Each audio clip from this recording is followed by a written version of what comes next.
नमस्कार, अभिवादन आपका। मैं दुर्गेंद्र चौहान हूँ। कल का इंतजार बड़ी बेसब्री से सभी को है, क्योंकि कल 10 मार्च को तस्वीर एकदम साफ हो जाएगी।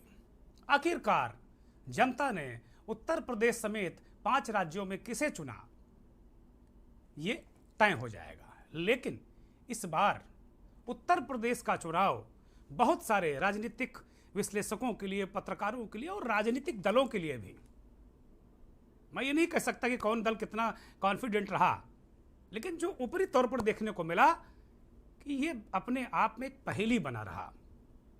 चुनाव को अलग अलग मुद्दों पर सजाया गया था, या यूं कहें कि अलग अलग मुद्दों को भुनाने की कोशिश की गई थी।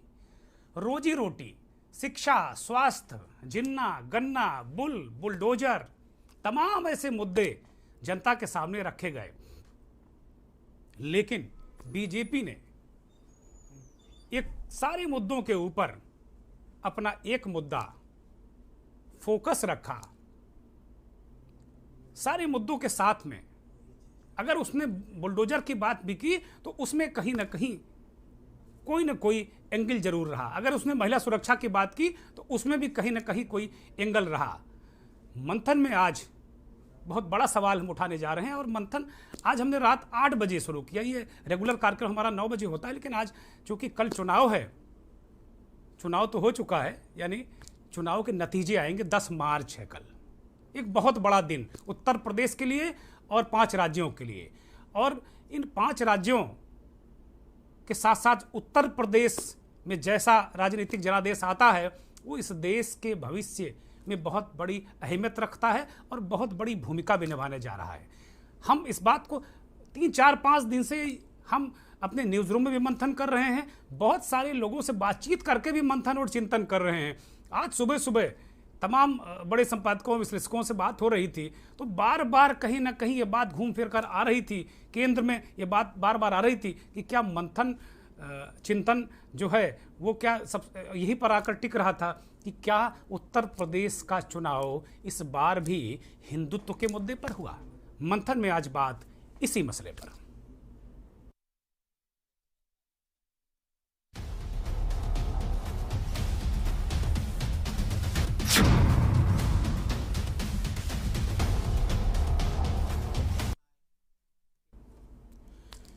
तो बड़ा सवाल है।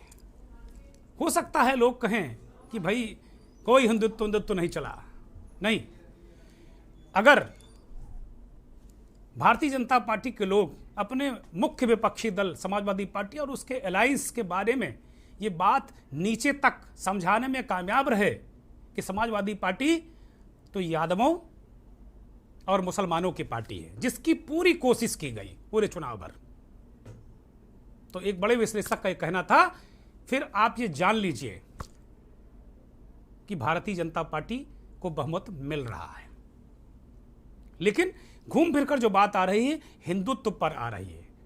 तो हमारा सवाल है कि क्या उत्तर प्रदेश वालों को दिल्ली की तर्ज पर 300 यूनिट बिजली नहीं चाहिए? क्या उन्हें दवाई, पढ़ाई, मुफ्त सिंचाई नहीं चाहिए? क्या उन्हें स्कूल नहीं चाहिए? क्या उत्तर प्रदेश के नौजवानों को रोजगार नहीं चाहिए?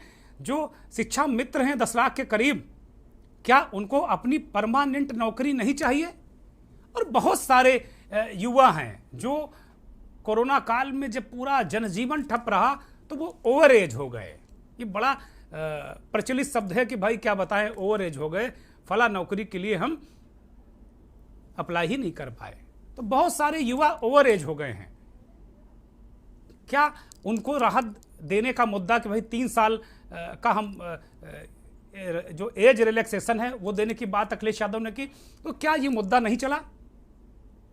क्या किसानों की नाराजगी क्या जिस तरीके से रिफ्लेक्ट होनी चाहिए थी ईवीएम में, वो रिफ्लेक्ट नहीं हुई? या ढेर सारे जो 5 साल के अंदर, जैसा विपक्ष आरोप लगा रहा था कि बेरोजगारों पर लाठियां ही चलती रही, प्रदर्शन ही होते रहे, तो क्या ये मुद्दा भी गौड़ हो गया? क्या लोगों को जो लाखों कर्मचारी हैं उत्तर प्रदेश में, राज्य कर्मचारी हैं, क्या उनको अपनी पुरानी पेंशन से मोहब्बत नहीं है? इतने बड़े बड़े मुद्दे। या फिर इसके उलट कि जितने वादे विपक्ष ने किए वो क्या नीचे तक वो बातें पहुंचा पाए। ये बड़े मुद्दे हैं। इसके बाद भी अगर उत्तर प्रदेश में हिंदुत्व का मुद्दा चल गया तो विपक्ष को नए सिरे से अपनी रणनीति बनानी पड़ेगी।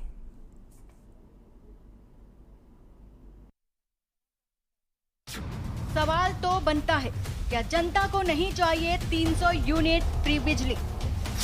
क्या जनता को नहीं चाहिए 5 साल फ्री राशन? क्या नहीं चाहिए पुरानी पेंशन की बहाली? क्या युवाओं को नहीं चाहिए रोजगार? क्या शिक्षकों को नहीं चाहिए भर्तियां? क्या महंगाई, बेरोजगारी जैसे मुद्दे भी पड़ गए हैं फीके?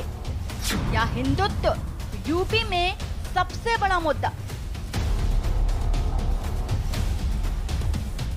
यूपी विधानसभा चुनाव में एग्जिट पोल के नतीजे आने के बाद सवाल उठने लगे हैं कि आखिर जनता ने किस मुद्दे पर वोट किया है। एग्जिट पोल के नतीजे आने के बाद हिंदुत्व भी उभर कर सामने आने लगा है। एग्जिट पोल में बीजेपी की जीत दिखाई गई तो विपक्षियों ने सीधे मतगणना केंद्र पर ही निगरानी करनी शुरू कर दी।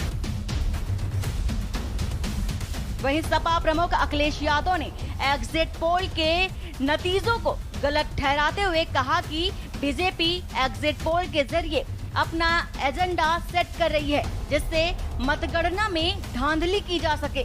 तो ईवीएम्स को मूव करना है तो कम से कम जो प्रत्याशी चुनाव लड़ रहे हैं उनकी जानकारी में होना चाहिए। लेकिन जो एग्जिट पोल आए हैं वो कहीं ना कहीं परसेप्शन ये क्रिएट करना चाहते हैं कि हाँ भारतीय जनता पार्टी जीत रही है, जिससे वो चोरी भी करें अगर वो भी ना पता लगे कि हाँ चोरी हुई है। इसीलिए अगर हमने वोट दिया है तो मैं अपने नौजवानों से, किसानों से और आम लोगों को कहूंगा कि उतनी हमारी जिम्मेदारी बनती है कि वोट को हम बचाएं। अगर वोट नहीं गिना जाएगा तो लोकतंत्र कहां जाएगा। यूपी विधानसभा चुनाव में सभी पार्टियों ने अपनी साख दांव पर लगा दी है और ऐसे में अगर कोई विशेष पार्टी एग्जिट पोल में आगे निकलती है तो सवाल उठना लाजमी है। हालांकि सीएम योगी से लेकर अमित शाह और पीएम मोदी तक चुनाव प्रचार में उतरकर उत्तर प्रदेश की कानून व्यवस्था का जिक्र करते नजर आए थे। यही नहीं, बुलडोजर तो सिंबल की तरह इस्तेमाल होने लगा था। वहीं सत्ता पर फिर से काबिज होने के लिए बाबा योगी भी खुलेआम समाजवादियों को आतंकवादियों से जोड़ते नजर आए थे। योगी आदित्यनाथ पूरे प्रचार के दौरान कहते नजर आए कि कानून का राज हमारी प्राथमिकता है।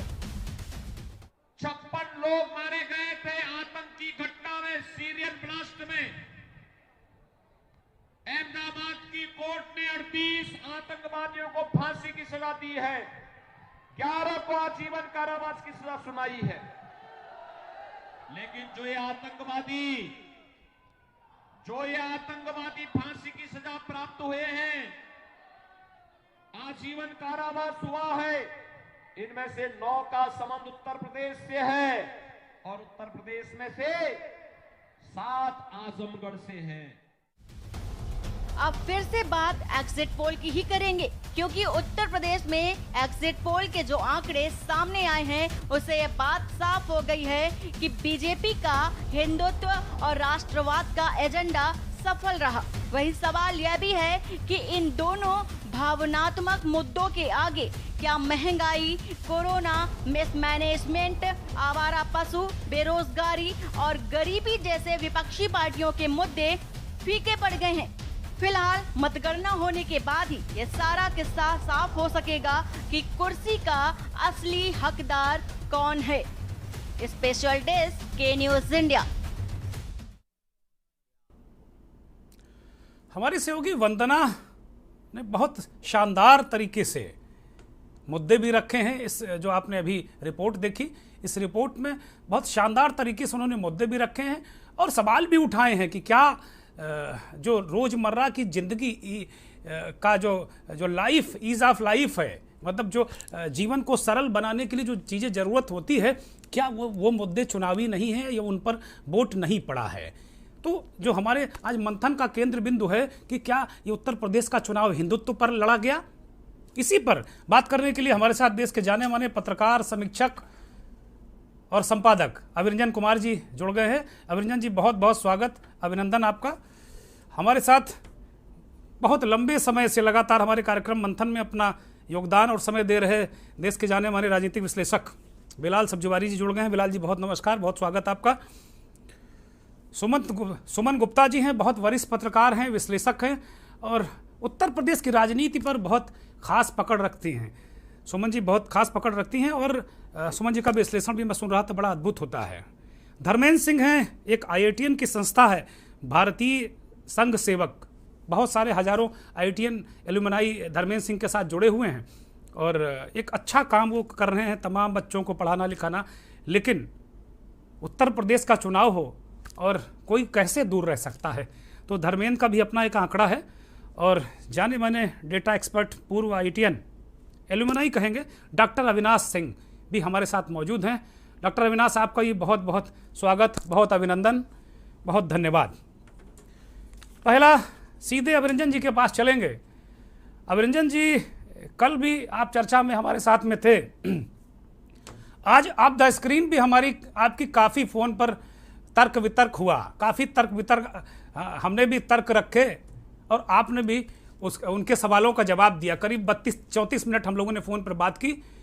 अंततः आपसे बातचीत करने के बाद मुझे लगा कि ये बहुत बड़ा मुद्दा है और इस मुद्दे पर बात करनी चाहिए, तो आज इसीलिए मैंने आपको आमंत्रित किया है और निवेदन किया है कि आप अपना बहुमूल्य समय दें। तो ओपनिंग कमेंट आपसे ही अभिरंजन जी कि वो कौन से अवयव हैं, कौन से तत्व हैं जिनके आधार पर बड़ी मजबूती के साथ आप कह रहे हैं कि भाई ये जो चुनाव है उत्तर प्रदेश का, ये भी हिंदुत्व के मुद्दे पर लड़ा, भले ही उसमें जो मिठाई में जो वर्क लगाया जाता है ना, वो चांदी के बजाय सोने का लग गया या किसी अलग तरीके का वर्क लग गया, लेकिन मिठाई तो अंदर वही है हिंदुत्व की, जो वोटरों को अपनी तरफ आकर्षित करती रही। अभिरंजन जी। निश्चित रूप से दुर्गेंद्र जी, आपसे तो हमारी पुरानी यारी है और इसलिए बातचीत भी स्वाभाविक है जी। लेकिन मुद्दे पर आते हैं। मुद्दे की बात यह है कि किसी भी चुनाव में ढेर सारे मुद्दे होते हैं और इस चुनाव में भी ढेर सारे मुद्दे रहे हैं, लेकिन एक मुद्दा होता है ऐसा जो पूरे चुनाव को खींच कर ले जाता है आगे और मतदाताओं को किसी पार्टी के पक्ष में बड़े पैमाने पर, व्यापक पैमाने पर जोड़ने का काम करता है जी। बाकी कई सारे मुद्दे होते हैं ना जो अलग अलग लोगों के अलग अलग होते हैं। जैसे बेरोजगारी उनके लिए मुद्दा है जिसके परिवार में कोई लड़का रोजगार ढूंढ रहा है और उसको लगता है कि सरकार की कोई कुव्यवस्था इसमें आड़े आ रही है, केवल उसके लिए मुद्दा है बेरोजगारी। उसके लिए मुद्दा नहीं है जिसके घर में रोजगार की समस्या नहीं है, आमदनी अच्छी है।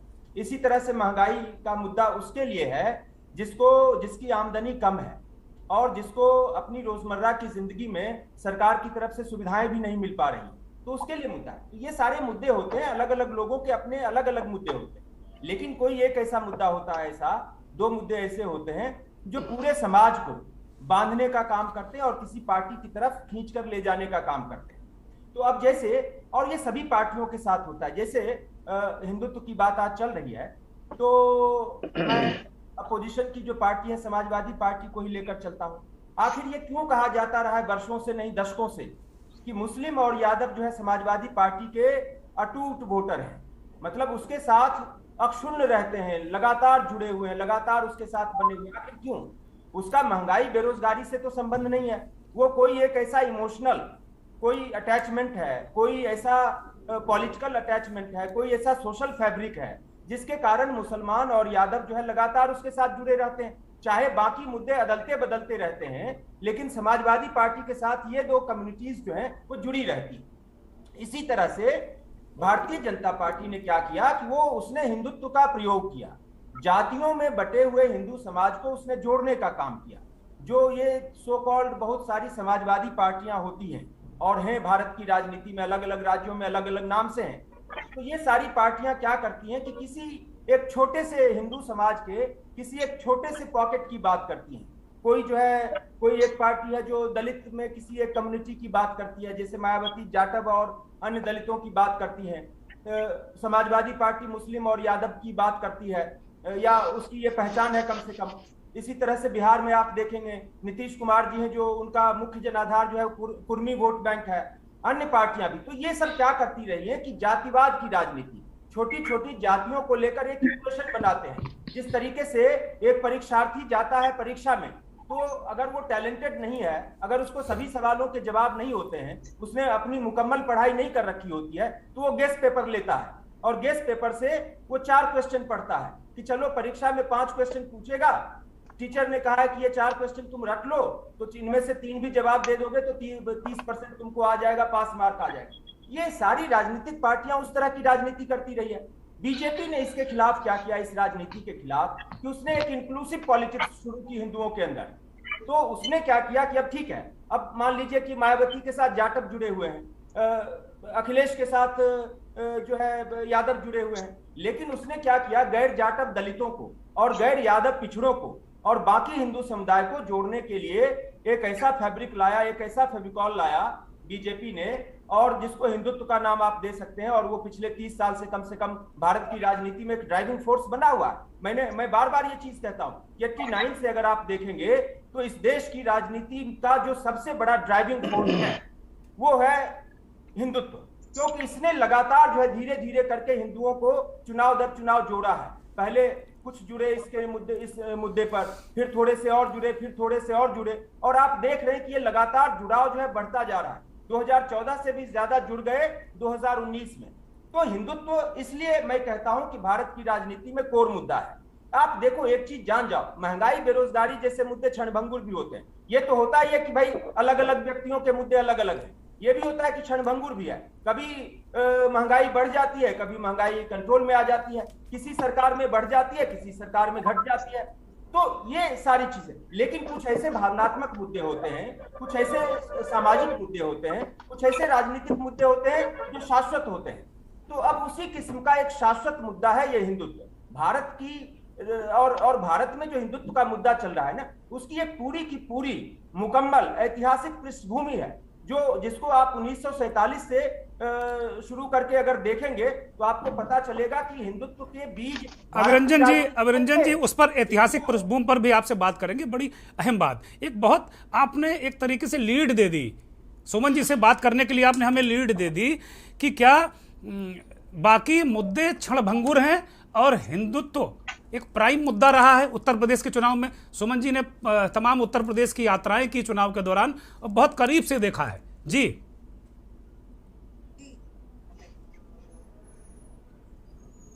सुमन जी, मेरी आवाज में? हाँ, आपको हम सुन पा रहे हैं, कृपया कंटिन्यू करें। जी जी, अभी आपने जो हिंदुत्व के मुद्दे की बात कही, भारतीय जनता पार्टी तो 1984 के पहले इस तरीके के मुद्दे को, क्योंकि 1989 में जब वो अयोध्या का मुद्दा लेकर के आई और पहली बार उन्होंने पालमपुर में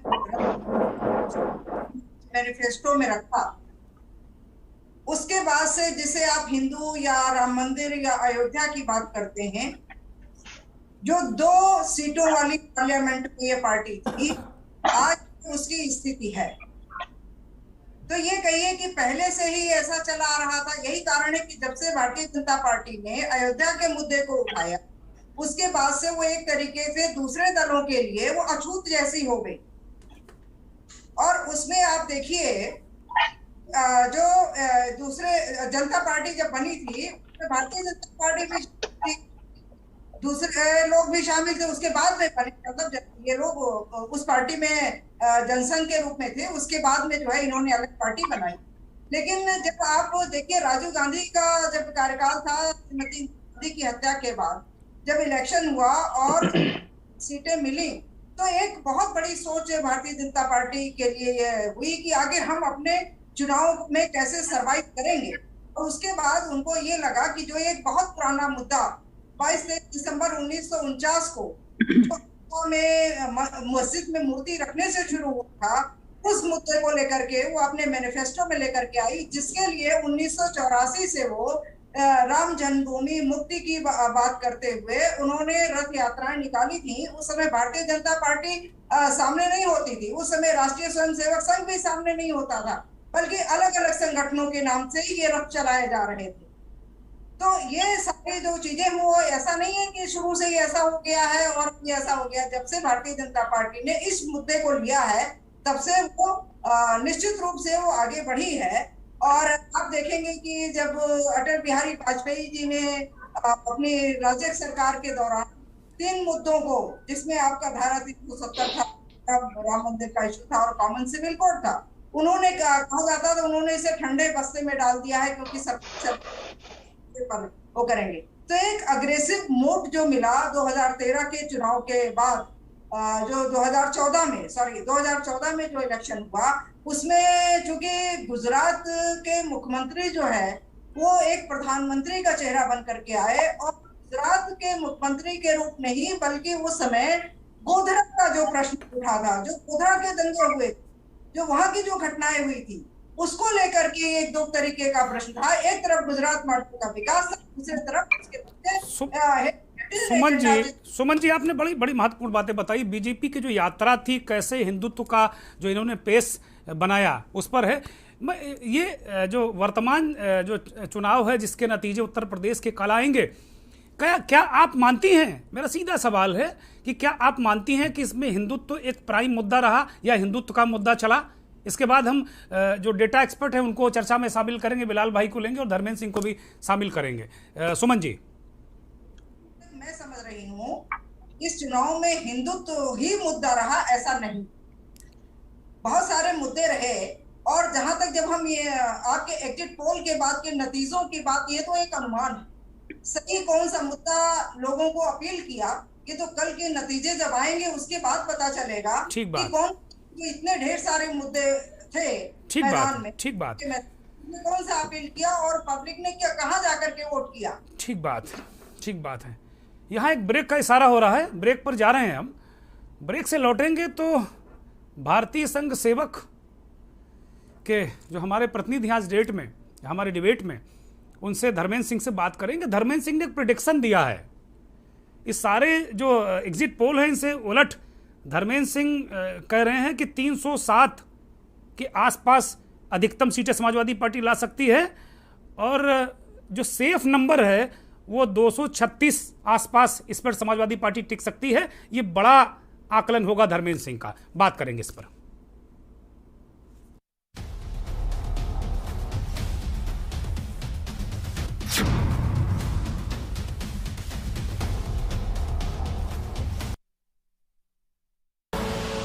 आप देख रहे हैं के न्यूज, खबरों का सारथी। परंपरा की बेड़ियां तोड़नी है मुझे, खुले गगन में अब उड़ना है मुझे। स्वाभिमान भी मैं, सम्मान भी मैं, धरा की जैसी सहनशील हूं मैं। अब ना पूछ किसी से, ना किसी की सुनो, काबिल हूं मैं, ये खुद से कहो। दौर वही पर सोच नई, काबिल हूं मैं, नारी हूं मैं। ना रुकेंगे और कदम जो उठाए हैं मैंने अपने लिए। अटल अचल पर्वत सा मनोबल मेरा, काबिल हूं मैं, नारी हूं मैं। सरल भी हूं, ज्वाला भी हूं, हौसले की मिसाल हूं मैं। आदर्श वही पर अबला नहीं, काबिल हूं मैं, नारी हूं मैं। स्वयं सक्षम हूं मैं, निर्भया हूं, आत्मनिर्भर हूं मैं। बुलंद हौसले और जोश नया, अपने सपनों को अब दूंगी एक नई दिशा। अब ना थकेंगे हम, ना थमेंगे हम, नया इतिहास रचेंगे हम। आदि भी मैं और अंत भी मैं, जीवन देने की क्षमता भी मैं। सृष्टिकर्ता की सबसे खूबसूरत रचना भी मैं, ममता का सागर भी मैं, दुर्गा और लक्ष्मी का रूप भी मैं, काबिल हूं मैं, नारी हूं मैं।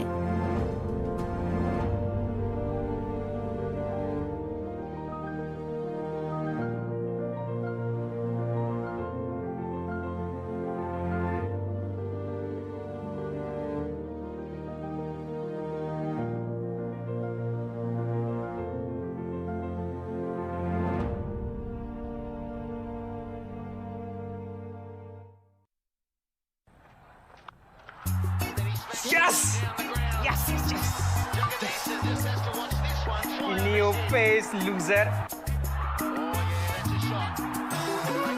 See you in soccer.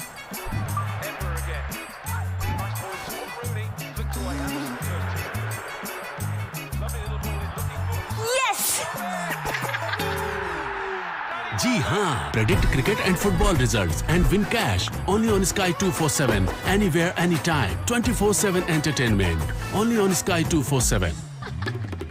Asshole. Download the Sky 247 app today. This game involves an element of financial risk and may be addictive. Please play responsibly at your own risk. पर ये दिल है कि चख रहा है उन्हीं अल्फाजों का दूर कितना भी जाओ इस जुबान से दूर ना जा पाओगे। विमल बोलो जुबान केसरी। सोचिए मत, मेरी और पूरे हिंदुस्तान की तरह आप भी समर कूलर और होम अप्लायंसेस लीजिए और बेफिक्र हो जाएगी। जब पशुओं को मिलेगा प्यार और मिल्को मोर पशु आहार तो दूध बहेगा, मुनाफा बढ़ेगा। मिल्को मोर पशु आहार। खुदी को आजमाया है तो ये अंदाज आया है, खुदी को आजमाया है तो ये अंदाज आया है। तुम में भी मैं हूं शुद्ध प्लस पान मसाला। आप देख रहे हैं के न्यूज, खबरों का सारथी।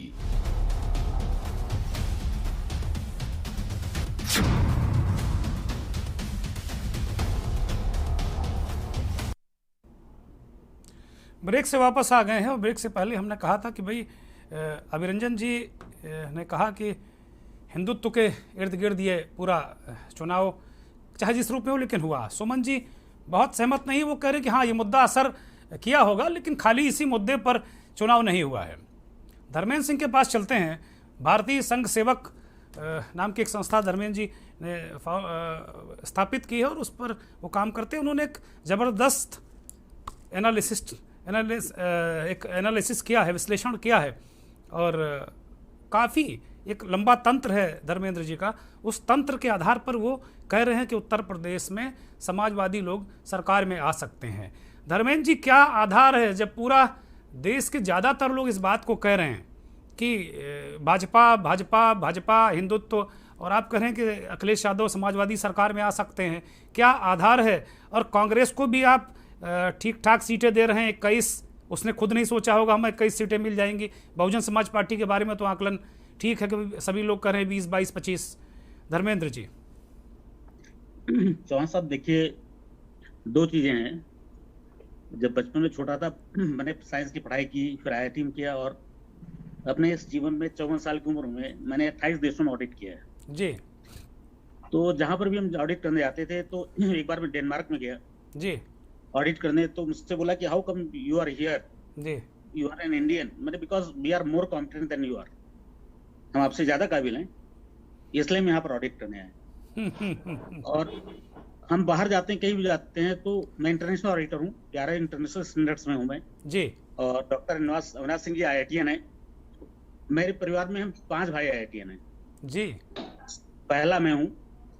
IIT की डिग्री ने हमें इतना दिया है, मतलब जो मैं कहता हूँ कि इस जीवन में स्वर्ग से ज्यादा मुझे मिला है जी।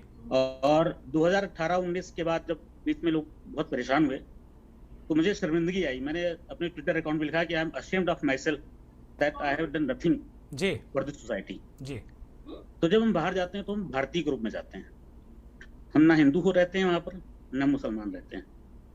और हमारी वैज्ञानिक सोच सिर्फ ये है कि हम जब बाहर जाते हैं तो हमसे लोगों ने पूछा कि आप IIT आपके हिंदुस्तान में है क्या?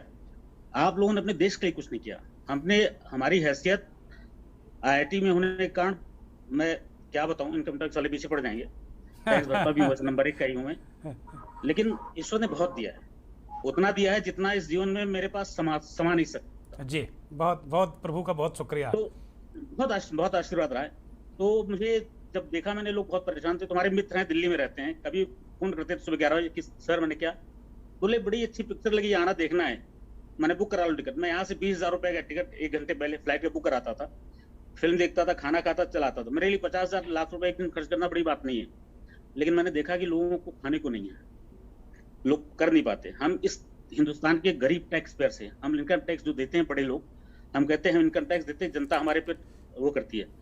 हर आदमी, रिक्शे वाला कोई भी आदमी अगर 2 रुपए बिस्किट खरीदता हो तो उस पर भी टैक्स देता है। तो मुझे लगा कि समाज सोसाइटी में जाना चाहिए। हम IITians ने अपनी संस्था बनाई, सब तक पहुंचने की कोशिश की। बहुत सारे ऐसे जूनियर हैं हमारे इंडियन ब्यूरोक्रेसी में, IAS IPS यूपी में भी बहुत सारे हैं, बहुत सारे लोग जुड़े, उनका नाम लेना उचित नहीं है। हम लोगों ने सोचा कि सोसाइटी कुछ करना चाहिए, तो हम उन बच्चों तक पहुंचे कि हमारी पहली है कि शिक्षा बहुत महंगी हो गई है। मैं आपको एक एग्जाम्पल देता हूँ। एक स्टूडेंट हमारे पास आई जून के लास्ट में, नीट में उसके 530 नंबर आए और 540 में सरकारी कॉलेज मिलता है।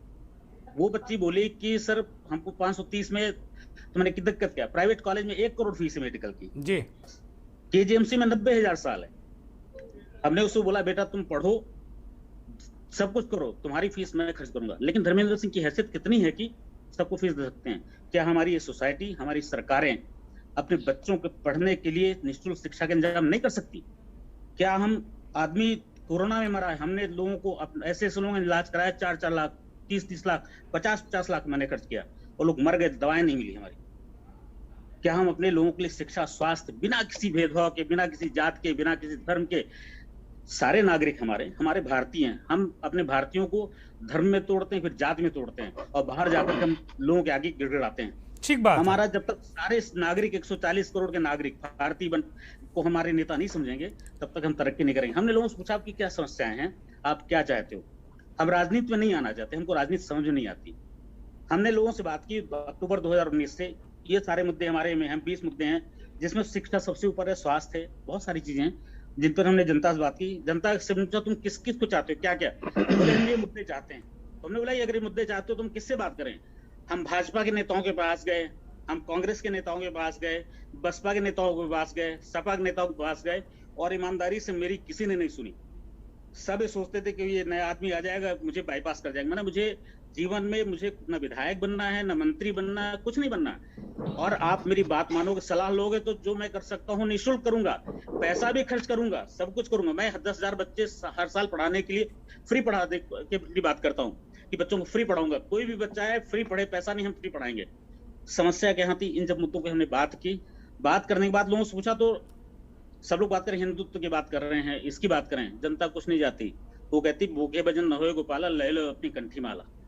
तो कहती हमारे पेट में अन्न होना चाहिए, हमारा बच्चा पढ़ना चाहिए, हमारा बच्चा पढ़े तो भीख न मांगे, राजनी न करे, डकैती न करे, उसको रोजगार मिलना चाहिए।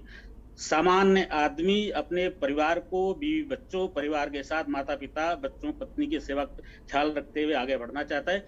और जब तक इस देश का हर बच्चा बिना किसी भेदभाव के, हम बच्चे को, किसी बच्चे को देखें कहीं हिंदू का है, मुसलमान का है, बहुत महत्वपूर्ण बातें आपने धर्मेंद्र जी बताई, बहुत महत्वपूर्ण बातें आपने बताई, मूलभूत बातें बताई। मैं बहुत सम्मान करता हूं आपकी भावना के कि आपने किया, जिस तरीके से चीज़ों को लेकर आगे बढ़े। और इस पर भी हम बात करेंगे आगे कभी कि भाई किस किस तरीके से किन किन के पास गए और किन किन लोगों ने वो नहीं किया।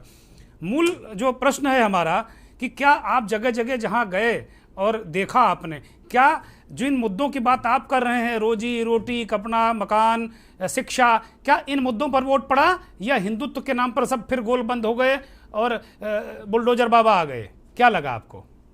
400 विधानसभाओं में, हर विधानसभा में हमने 100 कार्यकर्ता रखे, 40,000 कार्यकर्ता रखे। हम IITians से मिलकर इनको पैसा दिया, एक्सपेंसेस दिए, उनको 5,000 रुपए महीना दिया कि आप लोग खर्च करिए, जाइए।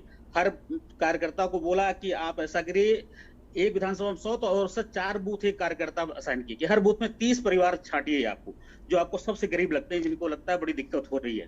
तो एक कार्यकर्ता को हमने 120 परिवार दिए। पहले 12 दिन महीने के 1 तारीख से लेकर 12 तारीख तक मैंने बोला हर परिवार में, हर बूथ में 10 परिवारों से बात करिए कि आपकी क्या समस्याएं हैं, क्या चाहते हैं, कैसे चाहते हैं। और टोटल 49,77,940 परिवारों से हमने संपर्क किया, जिसमें 2,94,52,678 वोटर मतदाता थे। और उनमें से किसी ने हमसे नहीं बोला कि हम जात के नाम पे वोट करेंगे, किसी ने नहीं बोला कि हम हिंदुत्व के नाम पे वोट करेंगे। वो कहता है कि हमको बेरोजगारी है, हमारे घर में खाना नहीं है, इतनी महंगाई हो गई है, हम अपना 2 वक्त का खाना नहीं जुटा पाते, अपने बच्चों को पढ़ा नहीं पा रहे हैं, उनकी फीस नहीं दे पा रहे हैं, स्वास्थ्य का इंतजाम नहीं कर पा रहे हैं। हमारे साथ के जुड़े लोगों ने इस मुद्दे पर वोट किया है।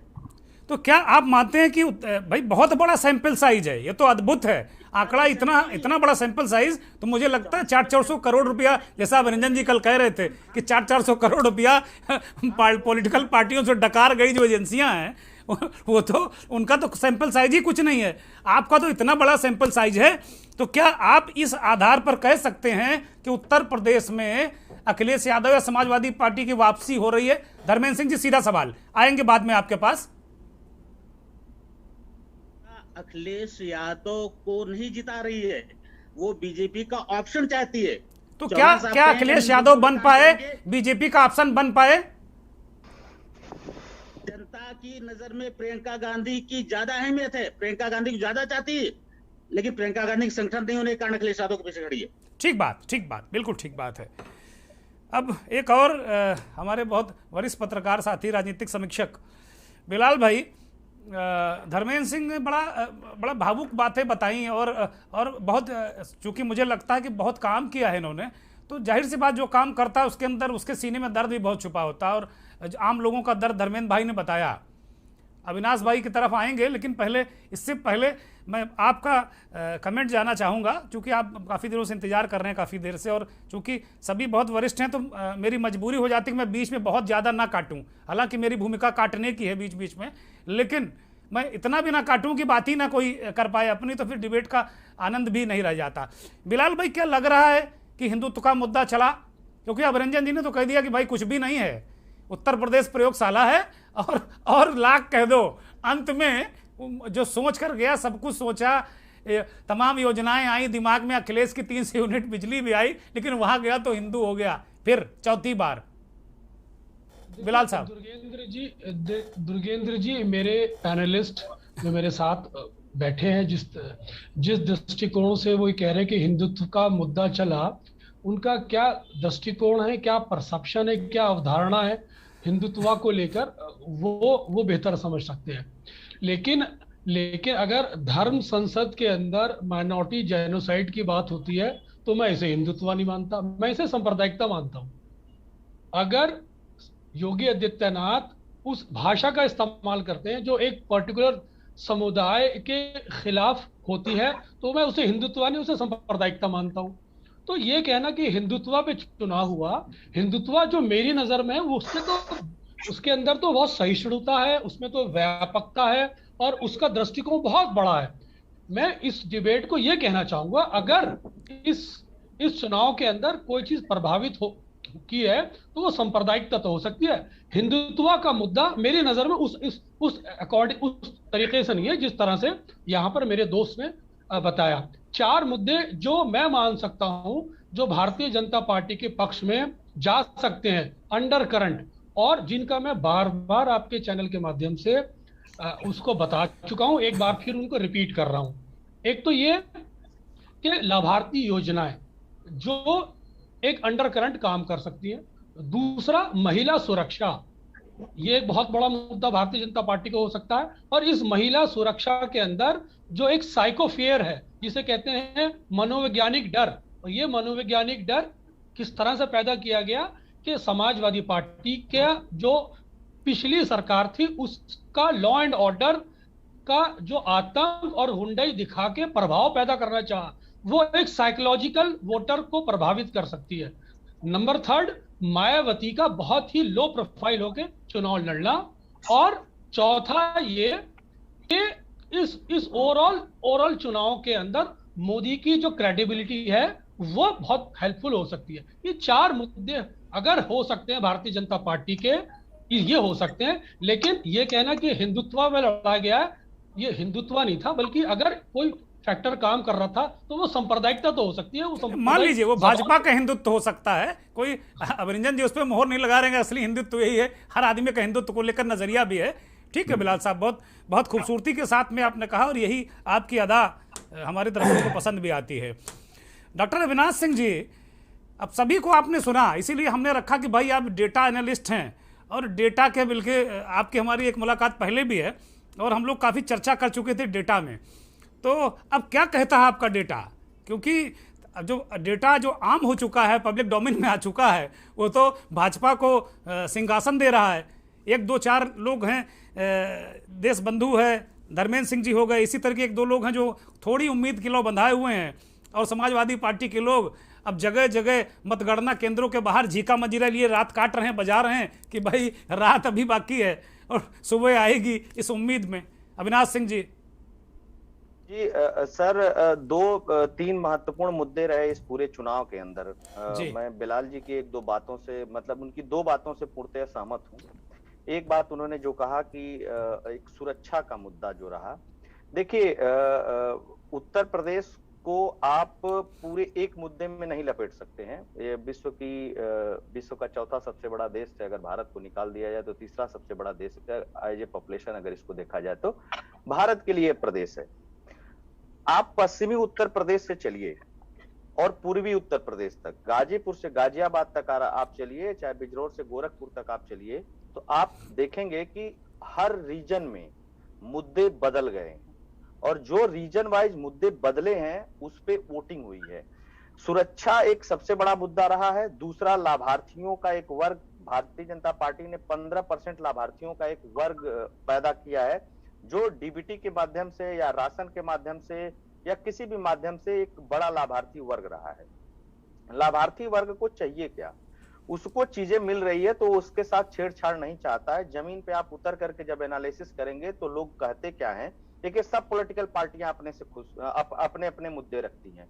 समाजवादी पार्टी के लोगों ने गाय, बैल, भैंस, सांड सबकी खूब बातें की कि खेत में नुकसान हो जाएगा, अरहर नहीं हो रही है, मटर नहीं हो रही है, गेहूं भी नहीं होगा, भूखे मर जाओगे, ये होगा वो होगा, सारी चीजें रखी। लोगों ने पलट करके जवाब क्या दिया कि ये जो गाय बैल की आज बात आप कर रहे हैं, ये गाय और बैल किसी योगी आदित्यनाथ के नहीं है, किसी अखिलेश यादव के नहीं है, किसी मायावती के नहीं है, वो हमारे ही, हमने उससे दूध निकाला और आप अपनी गाय आपके खेत में छोड़ दी, आपने अपनी गाय मेरे खेत में छोड़ दी। ये भी सच्चाई है। अब देखिए हिंदुत्व की पिच में दो मुद्दे हैं। हिंदुओं के लिए गाय माता है, वो कितना मानते हैं कितना नहीं मानते इस पे फिर कभी डिबेट कर ली जाएगी, लेकिन कहीं नहीं ये एक मुद्दा रहा है कि हिंदुत्व के लिए आप देखेंगे कि भैंस और भैंसे नहीं है खेतों में, क्योंकि उनके कटने पे रोक नहीं है, गाय के कटने पर रोक है। और वो गाय किसकी है? किसी डॉक्टर अविनाश की है, किसी दुर्गेश चौहान जी की है, किसी बिलाल जी की है। हमने दूध को दुहा और उसको छोड़ दिया, ठीक है। सरकार ने ऐसा नहीं कि उस पर भी काम नहीं किया, सरकार ने उस पर भी काम किया। हर जिले में 2, 4, 5 शेल्टर्स बने हुए हैं। 900 रुपया महीने भी दे रही थी कि आप एक पशु पाल लीजिए, आवारा पशु, 900 रुपये आप हमसे ले लीजिए, आधार कार्ड और आईडी जमा कर रखिए। लेकिन वो कितना सफल हुआ कितना नहीं सफल हुआ ये भी अलग डिबेट का मैटर है। मैं दो चीजें आपको बता देता हूं। प्रो-एक्टिव कास्ट जितनी भी हैं इनका हल्ला बहुत ज्यादा होता है, ठीक है। यादव का हल्ला बहुत ज्यादा होगा, ठाकुर का हल्ला बहुत ज्यादा होगा, ब्राह्मण का हल्ला बहुत ज्यादा होगा, जाट का हल्ला बहुत ज्यादा होगा, गुजर का हल्ला बहुत ज्यादा होगा। जो नॉन प्रो-एक्टिव कास्ट हैं उनकी बात नहीं होती है। धोबी का कोई नेता नहीं, बढ़ई का कोई नेता नहीं, लोहार का कोई नेता नहीं, कुम्हार का कोई नेता नहीं। अगर कोई रीजनल नेता भी है तो आप बता दीजिए कि फला कुम्हार का नेता है। हर विधानसभा में 12 से 15 ऐसी कास्ट हैं जो हर जगह आप देखे होंगे, चौहान सर की 36 जातियों की बात होती है। 36 जातियों में 26 जातियां ऐसी रही हैं जो 70% से लेकर के 90% तक भारतीय जनता पार्टी की मतदाता रही हैं। इनकी संख्या हर विधानसभा में 2000, 3000, 5000, 8000, 10000, 15000 या अधिकतम 22 से 25,000 है। जब इनको टोटल जोड़ देंगे तो एक बहुत बड़ा वर्ग बन जाता है, एक तरीके से वोटर वर्ग बन जाता है जिनके पीछे कोई काम नहीं करता है।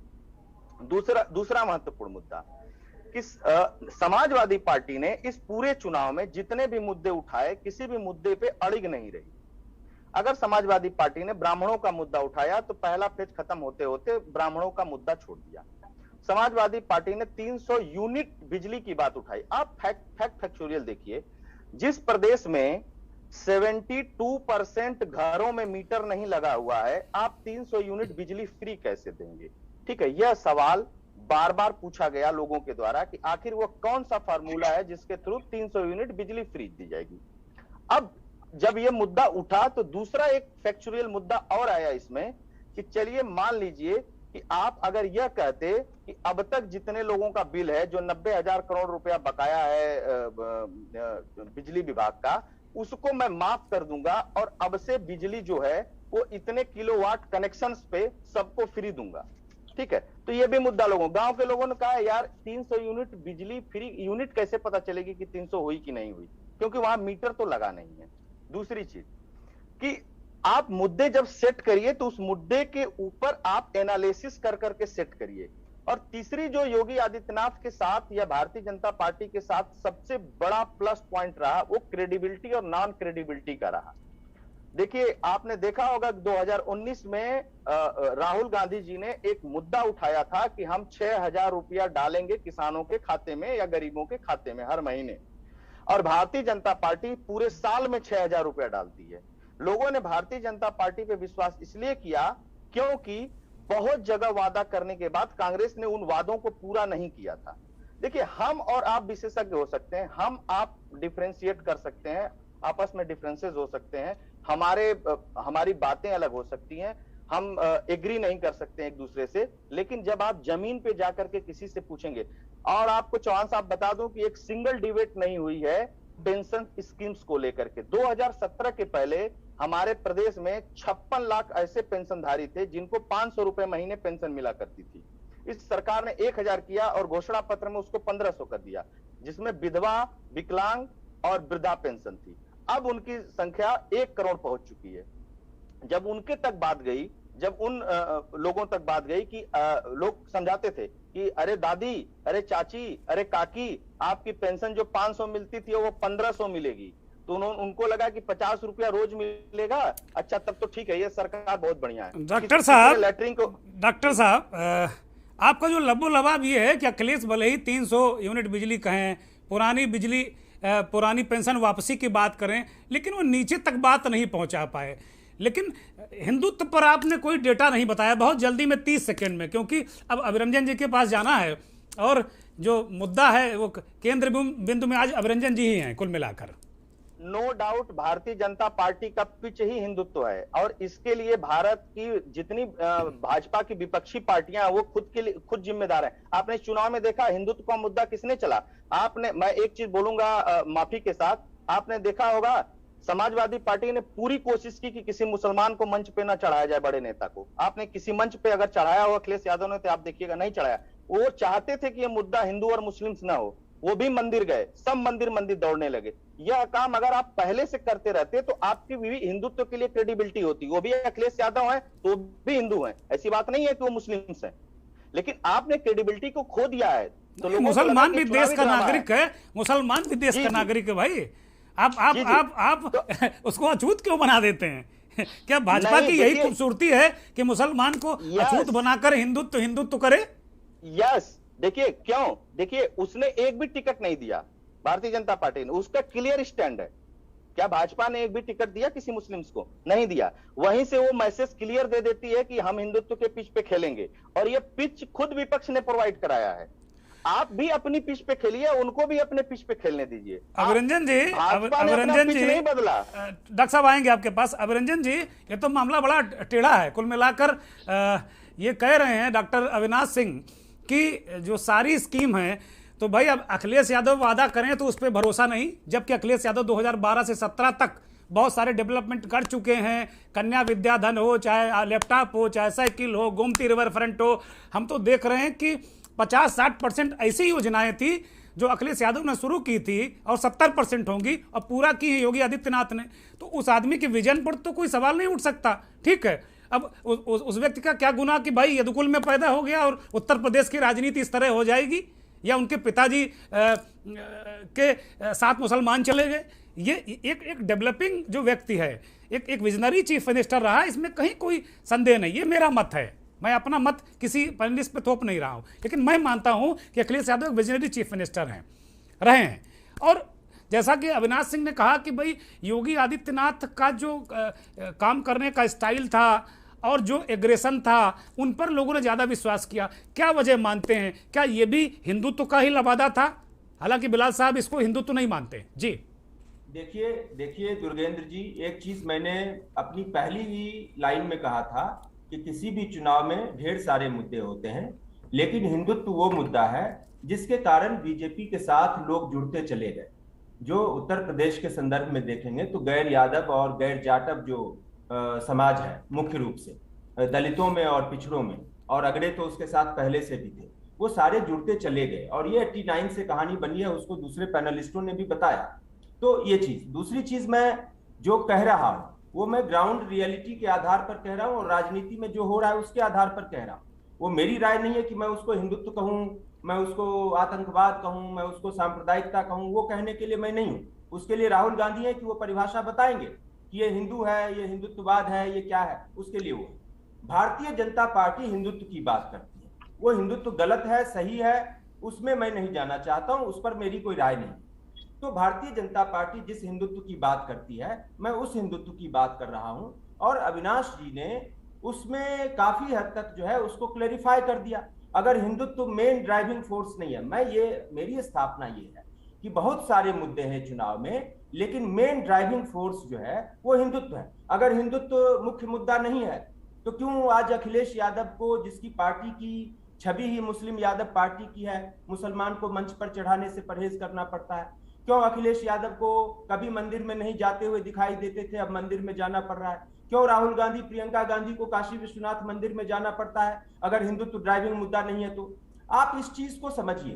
तो बात यह है, और केवल इतनी सी बात नहीं है, तो अब उत्तर प्रदेश तो मैं ये मानता रहा हूं कि भारतीय जनता पार्टी जिस हिंदुत्व की, बिलाल जी की बात के बाद मैं ये ऐड कर देता हूं कि भारतीय जनता पार्टी जिस हिंदुत्व की बात करती है उस हिंदुत्व की पहली प्रयोगशाला तो मैं उत्तर प्रदेश को ही मानता हूं। 89 में जो सारा खेल शुरू हुआ है वो रथ यात्रा कहां के लिए चली थी? अयोध्या के लिए चली थी। इनके जो इसमें घोषणा पत्र में अयोध्या, मथुरा, काशी के मुद्दे रहे, वो कहां है? ये तीनों जगह उत्तर प्रदेश के अंदर है। तो आप कहीं से ये देखिए, चाहे आप गुजरात दंगे की बात करिए, चाहे आप मुंबई दंगे की बात करिए, उसके बाद जितने सारे दंगे हुए उसका लिंक कहां से है? गुजरात में जो ट्रेन में कार सेवक जो थे वो कहां आने जाने वाले थे? वो सब अयोध्या की उनकी यात्रा थी। तो आप इन चीजों को समझिए कि लगातार जो है हिंदुत्व एक उत्तर प्रदेश के अंदर और देश के अंदर एक ड्राइविंग फोर्स पिछले 30 साल से बना हुआ है, और धीरे धीरे करके इसने भाजपा के पक्ष में लोगों को लामबंद किया है। क्या बात है कि 2012 में भारतीय जनता पार्टी को 15% वोट था, 2014 में वहां से तकरीबन 70 सीटें 71 सीटें जीत ली लोकसभा के चुनाव में, और फिर 2017 में उसको 42% वोट आ गया गठबंधन सहयोगियों के साथ, और 2019 के चुनाव में आपने देखा कि गठबंधन सहयोगियों के साथ उसे 52% वोट आ गए। तो वो मुख्य ड्राइविंग फोर्स तो हिंदुत्व ही रहेगा ना। बाकी क्या होता है कि कहने के लिए आप केवल हिंदुत्व करेंगे तो आदमी के शरीर में केवल दिमाग नहीं है, दिल नहीं है, पेट भी तो है, तो उसके पेट को भी शांत करना पड़ेगा। तो फिर महंगाई का मुद्दा भी आएगा, बेरोजगारी का मुद्दा भी आएगा, सुरक्षा का मुद्दा भी आएगा, वो सारे मुद्दे आएंगे, किसी भी चुनाव में रहते हैं, इस चुनाव में भी है। लेकिन मुख्य ड्राइविंग फोर्स के तौर पर जब मैं हिंदुत्व को कह रहा, आप मुझे बताइए 80-20 का मुद्दा क्या है? अगर एक 80-20 की बात की जाती है कि ये चुनाव 80-20 का है, अब ठीक है ये सांकेतिक बात है, इसमें हिंदू मुस्लिम जैसी कोई बात खुले तौर पर नहीं कही गई, लेकिन ये 80-20 का क्या है? समझने वाले लोग समझते हैं ये आजम खान की सरकार, ये मुख्तार अंसारी की बातें जो हैं उसका क्या मतलब है? तो कहीं से जो है विपक्ष ने वो पिच मुहैया कराई है जैसा अविनाश जी कह रहे हैं, और बीजेपी उस पिच पर खेलती है। आप कानून व्यवस्था की बात करते हैं कि कानून व्यवस्था जो है एक बड़ा मुद्दा रहा है, तो मैं तो पहले दिन से कह रहा हूं कि कानून व्यवस्था और महिलाओं की सुरक्षा जो है उत्तर प्रदेश के चुनाव में बड़ा मुद्दा रहा। लेकिन अगर आप बारीकी से देखेंगे तो कहीं ना कहीं उस मुद्दे के तार भी जाकर हिंदुत्व से जुड़ जाते हैं, हिंदुत्व की राजनीति के साथ जुड़ जाते हैं, क्योंकि कानून व्यवस्था और महिलाओं की सुरक्षा के मुद्दे के साथ लव जिहाद जुड़ जाता है, कोई दंगा जुड़ जाता है कहीं। आप ये देखो, मतलब आप इस चीज को समझिए कि क्या हो रहा है। तो मैं किसी चीज को गलत या सही ठहराने के लिए यहाँ पर नहीं बैठा हुआ हूं, और जो राजनीति चल रही है उसको मैं इंडोर्स करने के लिए नहीं बैठा हुआ। मैं तो केवल ग्राउंड रियलिटी कह रहा हूं, और जो राजनीति इस देश में और उत्तर प्रदेश में चल रही है मैं उसकी बात कह रहा हूं। आप ये बताइए मुझे कि लगातार जो ये सारे पूरे चुनाव में जितनी स्पीचेस हुई है आप उठा के देख लीजिए, तो कहीं ना कहीं इस बात को समझना पड़ेगा। आज समाजवादी पार्टी, मेरी तो ये स्थापना है और मैं उस बात पर कायम हूं कि आज अगर हिंदुत्व मुद्दा नहीं है तो समाजवादी पार्टी एक ऐसा इक्वेशन बनाती है, और उस इक्वेशन में बाकी जातियां क्यों नहीं जुड़ती हैं यादव समुदाय को छोड़कर, आप देखिए कि कोई दूसरा समुदाय नहीं जुड़ पा रहा है। ठीक है, जैसे 10% यादव भाजपा को भी वोट देते होंगे, उसी तरह से 2-4-5% अलग अलग जातियों के लोग समाजवादी पार्टी को भी वोट देंगे, मैं ये नहीं कह रहा, लेकिन मेजॉरिटी दूसरी कम्युनिटी के लोग क्यों नहीं देते हैं समाजवादी पार्टी को वोट? या तो ये जो एक फैक्टर है, क्योंकि आपने एक जो है मुस्लिम समुदाय के साथ एक अलायंस बना रखा है, उसके साथ एक यादव को जोड़ कर रखा है, तो आपके ऊपर टैग लग गया। टैग क्या लग गया कि आप मुस्लिम यादव पार्टी, और आपने इस छवि को तोड़ने के लिए कुछ नहीं किया। जब भोज होने लगा तब आप कोहरा रोपने चले, आप मंदिर जा रहे हैं, कृष्ण के जयकारे लगा रहे हैं। अरे आप तो पैदाइशी यदुवंशी हैं, आपको जो है मथुरा पर बात करने उन्होंने कहा, उन्होंने बात की अभिरंजन जी, उन्होंने बात की कि भाई कृष्ण जी सपने में कह गए कि योगी जी जा रहे हैं। उन्होंने कहा भी, पूरी कोशिश की, ऐसा नहीं है। कृष्ण जी का जो सपना आया था उन्हें सफाई देनी पड़ती है, तो बिना हिंदुत्व के मुख्य ड्राइविंग फोर्स हुए ये सफाई देनी पड़ रही है क्या? तो मेरे कहने का मतलब है चुनाव में सारे मुद्दे रहे, ये लाभार्थी वर्ग भी है, ये महिलाओं की सुरक्षा भी मुद्दा है, ये अच्छा योगी जी और मोदी जी की जब आप बात करते हैं तो योगी और मोदी क्या है? योगी और मोदी जो है इस वक्त हिंदुत्व के सबसे बड़े चेहरे हैं भारत में। मोदी जी का मॉडल क्या था? हिंदुत्व के ऊपर विकास का मुलम्मा उन्होंने चढ़ाया। उन्होंने एक पैकेजिंग की जिसमें एक तरफ गुजरात का विकास दिखाया, दूसरी तरफ एक एग्रेसिव हिंदुत्व दिखाया। अब ये भारत के हिंदुओं के अवचेतन में, एक बड़े तबके के अवचेतन में अगर ये बात कहीं दबी हुई थी, छिपी हुई थी, चाहे वो 1947 के विभाजन के कारण हो या जो पार्टियां सत्ता में रही उनके द्वारा की गई अपीजमेंट पॉलिटिक्स के कारण रहा हो, जो भी रहा हो, मैं उसको गलत सही में मैं नहीं जा रहा हूं, फिर से मैं क्लेरिफिकेशन दे रहा हूं, लेकिन एक अवचेतन में जो चीज छिपी हुई थी कहीं पर, बीजेपी ने उस बात को समझा। और आज की सच्चाई ये है कि राहुल गांधी जैसा अविनाश जी ने कहा वो मानसरोवर चले जाएं, वो काशी विश्वनाथ चले जाएं, लोग भरोसा नहीं करते क्योंकि ये लोग भोज के वक्त जो है कोहरा रोपने के लिए निकले हैं। तो और बीजेपी ने कंसिस्टेंटली जो है पिछले 30 साल से कम 32 साल से 33 साल से हिंदुत्व की पॉलिटिक्स की है। ठीक बात है। जो भारत का और उत्तर प्रदेश का हिंदू है, जो इस विचारधारा के साथ जुड़ा हुआ है, उसको ये लगता है कि मेरे लिए कौन सी पार्टी है, तो वो भारतीय जनता पार्टी को आइडेंटिफाई करती है और भारतीय जनता पार्टी फिर उसके साथ उसको हिंदुत्व के साथ और भी पैकेज में कई सारी चीजें देती है। तो अब कौन सी ऐसी बात है जो समाजवादी, मैं तो सबके घोषणा पत्र पढ़ रहा था, कौन सी ऐसी बात है जो समाजवादी पार्टी के घोषणा पत्र में है और भारतीय जनता पार्टी के घोषणा पत्र में नहीं है और कांग्रेस के घोषणा पत्र में नहीं है? सबके घोषणा पत्र में वही बातें रहती हैं कि हम ये मुफ्त दे देंगे, वो मुफ्त दे देंगे, कोई लैपटॉप मुफ्त की बात करता है, कोई टीवी मुफ्त की बात कर देगा, कोई चावल आटा दाल, ये राजनीति तो चलती ही रही है और सभी पार्टियां करती रही हैं। साउथ में आप तमिलनाडु से उठाकर देख लीजिए, भारत की राजधानी दिल्ली में यही पॉलिटिक्स चल रही है। ठीक बात है, ठीक बात नया नहीं है और ये पॉलिटिक्स साल दर साल चुनाव बदलता रहता है। अभिरंजन जी ने बड़ी महत्वपूर्ण बात कही है। वोटरों को जोड़े रखने का भारत में वो जाति और धर्म है। बिल्कुल ठीक। जाति की राजनीति की काट में भारतीय जनता पार्टी ने धर्म को लाया और उसने एक हिंदुत्व का पूरा जो है एक पूरा तैयार किया और वो आज उसको पे कर रहा है। सीधी सी बात। ठीक बात, बिल्कुल ठीक बात है। अभिरंजन जी ने इस चर्चा को एक नई दिशा दी कि भाई अविनाश जी ने कहा कि भाई विश्वास नहीं कर रहे, विश्वसनीयता का संकट है, घोषणा पत्र सब क्या है, बातें सब ने वहीं कमोवेश कही, लेकिन विश्वास किस पे हो? विश्वास की राजनीति में एक विश्वास बहुत बड़ी चीज है। और अभिरंजन जी का इशारा है कि जो मोदी और योगी ने जो हिंदुत्व के साथ में, भले ही भाजपा का हिंदुत्व हो सकता है, इस विषय पर हम नहीं जाते हैं, इस पर डिबेट अलग से करने की जरूरत है, लेकिन हिंदुत्व के साथ में जो विकास का जो एक तरीके से आप कहिए लाभार्थी वर्ग क्रिएट करना, विकास का मुलम्मा चढ़ा दिया है ना, वो थोड़ा सा विपक्षी दलों के लिए उसे उतारना मुश्किल काम लग रहा है अभी तक। हालांकि मैं कोई दावा नहीं करता, कल अगर नतीजे बदल जाएं तो मैं उसके लिए कोई दावा नहीं करता कि भाई बहुत हम जो आधार पे बात कर रहे हैं वो एग्जिट पोल में जो धुआंधार चीज़ें आई हैं निकलकर, उन्हीं के आधार पर बात कर रहे हैं। एक ब्रेक और ले रहे हैं यहाँ पर।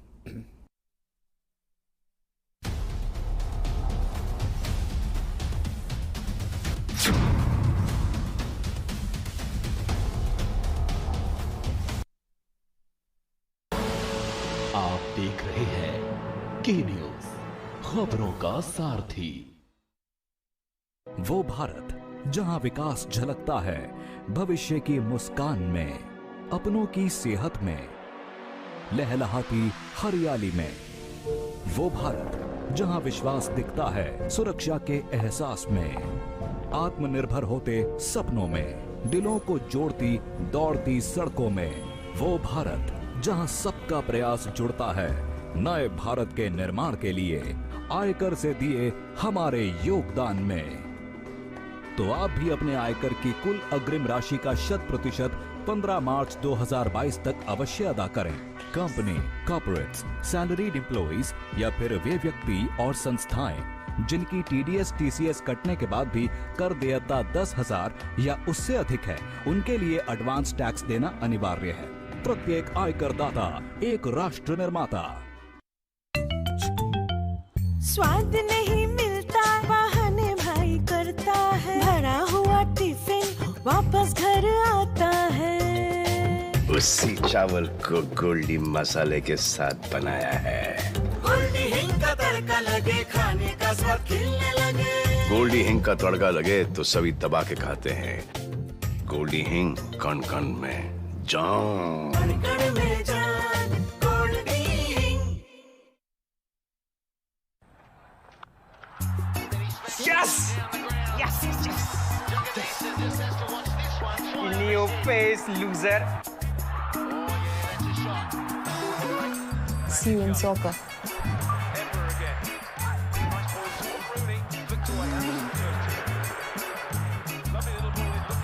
Yes! जी हाँ, predict cricket and football results and win cash only on Sky 247 anywhere anytime 24/7 entertainment only on Sky 247. Asshole. Download the Sky 247 app today. This game involves an element of financial risk and may be addictive. Please play responsibly at your own risk. जुबान के लिए उड़ चला गैरों की ज़मीं पर, खुशबू अपने पन की ढूंढता। दूर कितना भी जाओ, इस जुबान से दूर ना जा पाओगे। विमल, बोलो जुबान केसरी। सोचिए मत, मेरी और पूरे हिंदुस्तान की तरह आप भी समर कूलर और होम अप्लायंसेस लीजिए और बेफिक्र हो जाएगी। आप देख रहे हैं के न्यूज, खबरों का सारथी।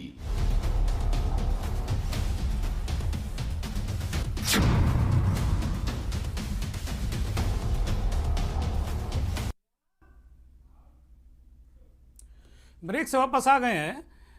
जो ब्रेक से पहले हम चर्चा कर रहे थे, तो कुल मिलाकर डेटा एक्सपर्ट्स अविनाश सिंह और अभिरंजन जी ने इस बात को कहा कि भाई भारतीय जनता पार्टी का जो प्राइम है वो तो हिंदुत्व है ही, उससे कौन इनकार कर सकता है। हिंदुत्व की प्रयोगशाला है उत्तर प्रदेश, लेकिन तमाम जो लाभार्थी का एक पूरा एक वोट बैंक क्रिएट किया गया, उसके अलावा एक विकास का मुलम्मा, पूर्वांचल एक्सप्रेसवे, चमाचम सड़कें, बहुत सारी जो एक रचना की गई, वो एक बहुत बड़ा कारण है। लेकिन साथ ही जो इन पैनलिस्ट ने ये भी इस बात को भी कहा कि दूसरे दलों के साथ विश्वास का संकट रहा, वो दूसरे दल विश्वास दिलाने में नाकामयाब रहे। मुझे अगर मैं पर्सनली कहूँगा, व्यक्तिगत रूप से कहूँगा, तो अखिलेश यादव का जो घोषणा पत्र है मुझे लगता है कि बहुत बेहतर है। 33% महिला आरक्षण की उन्होंने बात की सरकारी नौकरियों में। इसी तरीके से उन्होंने मुफ्त बिजली की बात की, जो राशन की बात हो रही है कि भाई लोगों को लग रहा है कि राशन मिलता रहेगा योगी और मोदी की सरकार में, तो उस राशन का भी वादा उन्होंने कर दिया कि भाई लो पूरे 5 साल लो राशन, निर्बाध रूप से राशन लो, जब तक मैं रहूँगा तब तक लो। युवाओं को कहा कि भाई आप 3 साल आपकी जो नौकरियों में जो एज का रिलैक्सेशन भी दे देंगे। शिक्षा मित्र, आशा बहनें, जितने भी वर्ग हैं, इस तरह के एक बड़ा वर्ग कॉम्बिनेशन बनाने की कोशिश तो की, और कितना करते। ये बात मेरी भी समझ में नहीं आ रही कि अगर ऐसा हुआ है तो क्यों हुआ है। बिलाल साहब के पास चलते हैं। बिलाल साहब भी बड़ी बारीकी से विश्लेषण करते हैं। बिलाल भाई, कुल मिलाकर क्या कहीं आपको लग रहा कि विश्वास का संकट हो गया? अभी तो खैर नतीजे कल आने हैं, कुछ भी हो सकता है, नतीजे उलट सकते हैं, लेकिन जो अभी एग्जिट पोल के आधार पर जो हमारे विशेषज्ञ हैं, डेटा एनालिस्ट हैं, वो इस बात को कह रहे हैं, तो क्या विश्वास के संकट के कारण दिक्कतें आ रही हैं? बीजेपी का नंबर ज्यादा दिख रहा है, समाजवादी पार्टी का नंबर काफी नीचे दिख रहा है। देखिए दुर्गेंद्र जी, एक बार फिर मैं एक बात को और एक विस्तार से रखना चाहूंगा अपनी बात को कि अगर हिंदुस्तान की राजनीति में या हिंदुस्तान की, या कहिए कि इस नॉर्दर्न स्टेट्स के अंदर अगर मुद्दों की प्रासंगिकता नहीं है और भारतीय जनता पार्टी का ये पैटर्न, जो भारतीय जनता पार्टी जिस हिंदुत्व के पैटर्न के साथ और मुद्दों को रैपरिंग करके एक पेश करती है जनता के सामने, तो ये मॉडल भारतीय जनता पार्टी की ये स्ट्रैटेजी केजरीवाल के खिलाफ क्यों विफल हो जाती है, नंबर 1। नंबर 2, ये स्ट्रैटेजी भारतीय जनता पार्टी बिहार में भी अपनाती है, वहां उसे नीतीश का सहारा क्यों लेना पड़ता है? ये इस स्ट्रैटेजी के माध्यम से भारतीय जनता पार्टी मध्य प्रदेश में क्यों चुनाव हारती है? इस स्ट्रैटेजी के माध्यम से भारतीय जनता पार्टी ने 2014 के अंदर जो केजरीवाल ने अन्ना मूवमेंट के माध्यम से जो पृष्ठभूमि तैयार की थी, उस पर मोदी ने आके एक फसल काटी थी, तो वहां क्यों उपयोग नहीं होता इस स्ट्रैटेजी का? जब बाबरी मस्जिद और राम मंदिर विध्वंस की जब बात आई, तो उसके बाद भारतीय जनता पार्टी क्यों हारी? अटल बिहारी वाजपेयी के समय के अंदर जो हिंदुत्व विचारधारा के सबसे बड़े लिबरल फेस थे, उनके बाद फील गुड फैक्टर के साथ भारतीय जनता पार्टी क्यों हार गई? तो ये कहना कि हिंदुत्व ही ड्राइविंग फोर्स है भारतीय राजनीति में या भारतीय जनता पार्टी के साथ, मैं इससे डिसएग्री कर रहा हूं। इन सिद्धांतों के साथ, इन तर्कों के साथ मुद्दों की प्रासंगिकता है, मुद्दों की प्रासंगिकता रहेगी। हाँ, स्ट्रेटेजी किस तरह से हो सकती है, आप स्ट्रेटेजी में कम्युनिकेट किस तरह करते हैं टाइम टू टाइम, स्ट्रेटेजी के अकॉर्डिंग आप अपनी स्पिन को किस तरह से चेंज करते हैं, आप सिचुएशन के अकॉर्डिंग किस तरह से अपने कार्ड खेल सकते हैं। तो ये स्ट्रेटेजी का तो पहलू हो सकता है। इस चीज को मैं बार बार दोहरा रहा हूं कि स्ट्रेटेजिकल हो सकता है। और ये कहना कि मायावती का अच्छी तरह चुनाव ना लड़ना, ये भारतीय जनता पार्टी के पक्ष में जाता है।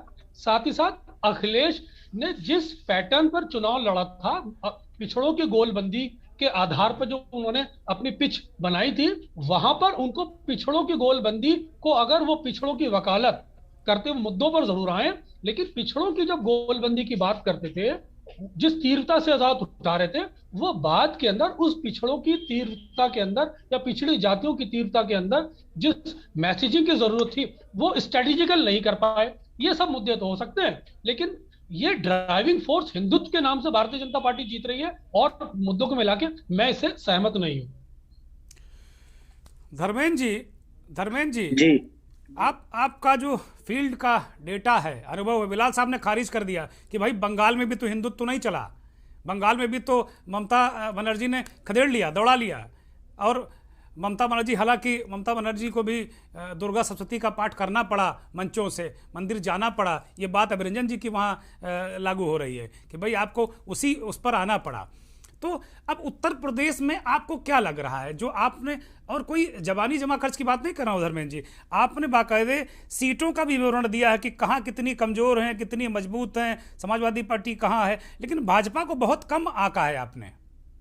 मैं आपको एक बात बताऊं, अखिलेश यादव जी ने 3-4 जनवरी के आसपास परशुराम मंदिर में जा करके गदा उठाई थी।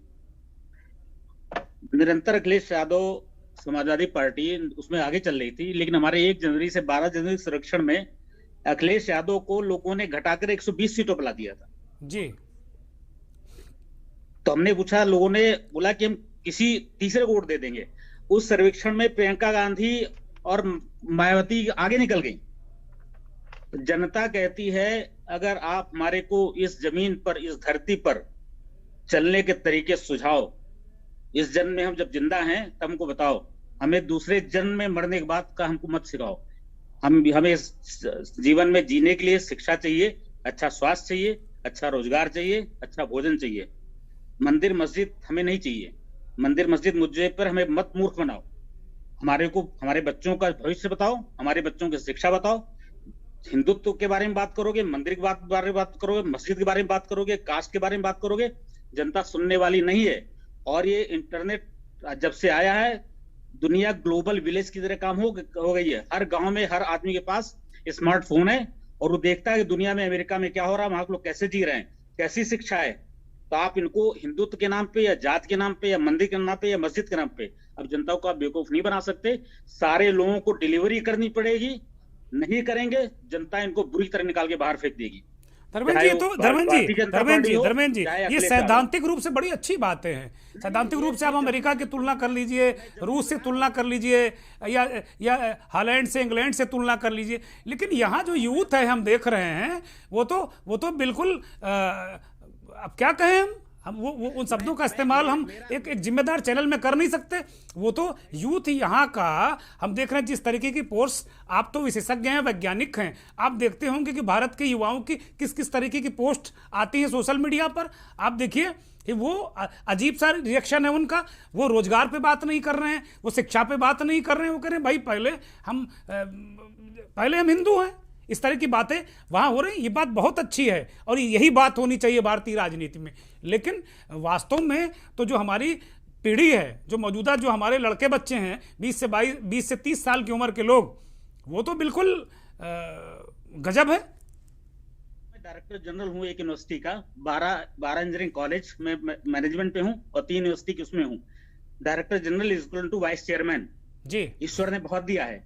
मैंने इंटरव्यू किया लोगों का, मेरे पास इन्फोसिस के लोग आए जिनकी सैलरी 4 लाख रुपए महीना थी, मेरे पास आए, इंटरव्यू किया, मैंने कि हम हमारे यहाँ डायरेक्टर के लेवल पे 1,60,000 दे सकते हैं, आप पार्टनर होते तो हम आपको 4 लाख रुपए महीना देते। बोले साहब कुछ नहीं चाहिए, सिर्फ 15,000 दे दीजिए। मैंने क्यों? बोले 6 महीने पहले नौकरी हमारी चली गई है, मैं सुबह टिफिन लेता हूँ, नोएडा की बात है, और पार्क में आकर बैठा रहता हूँ। कल शाम मेरी वाइफ ने देख लिया, बोला तुम्हारा ऑफिस किस पार्क में लगने लगा है? बोला मेरी हालत खराब है, मेरे माता पिता 70-75 साल के हैं, मेरे बच्चे इंजीनियरिंग की IIT की तैयारी कर रहे हैं, अगर मैं उनको पता चल जाए मेरी नौकरी चली गई है तो उन पर क्या बीतेगी? बोले मुझे कुछ मत दीजिए, सिर्फ पोस्ट दे दीजिए।